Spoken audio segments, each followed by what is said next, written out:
was a little different. So now we go onto the tennis court. Me and you wouldn't even play on the court. Okay? There was a shopping cart attached to the net post, the same shopping cart you see in in the movie. Richard had like 7 chains wrapped around it. He looks at me, goes, Rick, I got to secure it. It won't be here in the morning. So it took him 20 minutes to get the cart ready, puts the old balls in. So I start drilling Venus and Serena. Now remember, I had Jennifer Capriati. Now she was already 14, top 10 in the world. Mm-hmm. She was already on the pro tour. Mm-hmm. So my blueprint for greatness was probably more than anybody in the world. Yeah. So she had her racket back in the parking lot, low center of gravity, great fundamentals by the late, great Jimmy Everett. So now I'm out there with Venus and Serena, arms, legs, hair, beads flying off their head.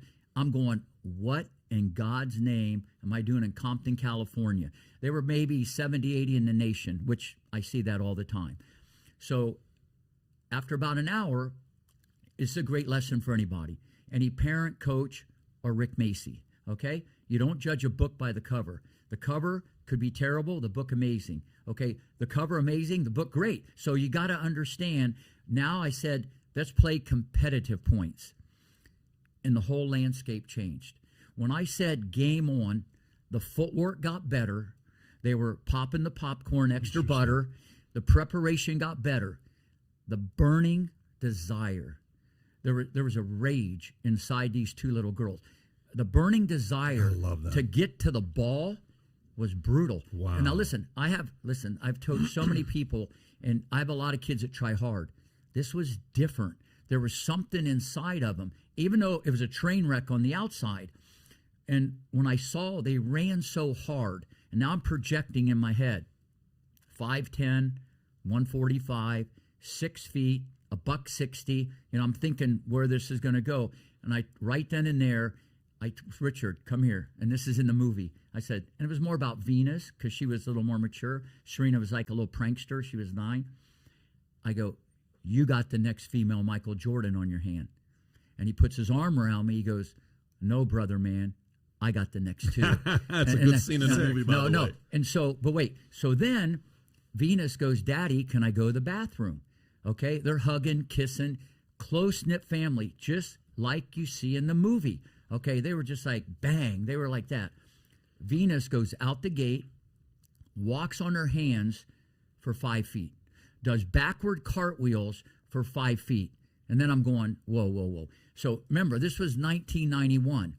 If you were big and strong in women's tennis, you weren't really nimble. So now I'm thinking, not only can these kids be number 1 in the world with the right coaching and financial backing, they can change everything because they can transcend the sport. They were going to bring a different athlete. You knew this when you saw that.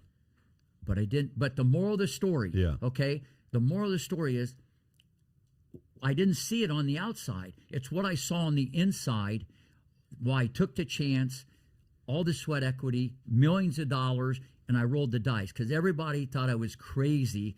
And I get that question a lot now. Why would I do it? That's what I tell people all the time. What you may see is very different than Rick may see.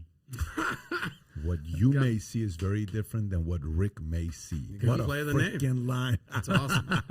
You said you had to invest millions of dollars. Is that what you just said? Yeah. No. Yeah. Listen, I probably put 4 to 5 hours a day of me one-on-one. There was hitting partners, ballet, boxing, taekwondo, Disney tickets, a house, $92,000 motorhome, food. You got to understand, I took on the whole family. You were funding all that, you're saying? Yeah, I'm not IMG. I'm not a billion-dollar corporation.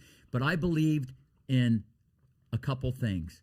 I believed in Venus, Serena, Richard, and most of all myself. Whether this took 4 years, 8 years, I knew this was different.